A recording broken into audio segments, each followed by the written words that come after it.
این نقطه‌ای رو که دارین می‌بینین جنگل‌های بلوط دره ارغوان در ضلع شمالی شهر ایلامه.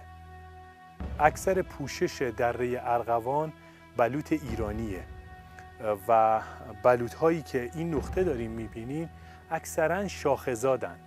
حالا ما بلوط‌های دانه‌زاد رو هم اینجا داریم می‌بینیم. متاسفانه ما امروز به این نقطه که اومدیم دیدیم خیلی از درختان دره ارغوان توسط دامدارها تخریب شده. این یه درخت دانه‌زاده.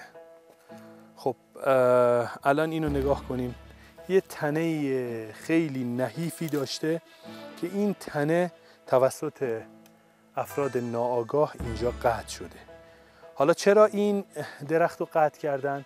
فقط به خاطر اینکه دامهاشون بتونن از برگهای این درخت تغذیه بکنن. چقدر زمان صرف شده برای رشد این درخت بلوط که به این راحتی یک دامدار ناآگاه اون رو تخریب میکنه. دامدارهایی که قبلا بودن معمولا سرشاخه ها رو برای داماشون قطع میکردن. دامدارهایی که الان هستن متاسفانه بیرحمانه تنه رو میبرن. شاید برخیا بگن که این درخت رشد میکنه، ولی من میگم این درخت دیگه محکوم به نابودیه. چرا؟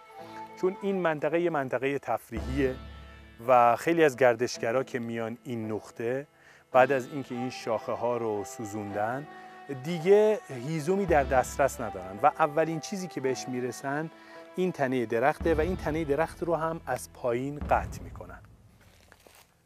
شما نگاه کنین، سال گذشته همین نقطه ما مراجعه کردیم، باز درخت‌ها رو قطع کرده بودن. امسال هم دوباره همین نقطه درخت‌ها رو قطع کردن. ما تنها میراثی که داریم و تنها جنگلی که داریم باید حفظش کنیم برای نسل بعد همین درخت‌ها هستن.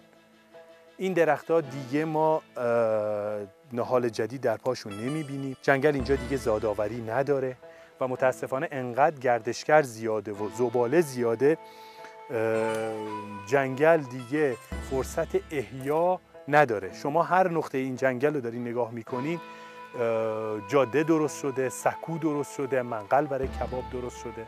دامدار اینجا داره به جنگل فشار میاره، گردشگر داره اینجا به جنگل فشار میاره. داریم با طرح‌های عمرانی که بدون مطالعه داره انجام میشه به جنگل فشار میاریم.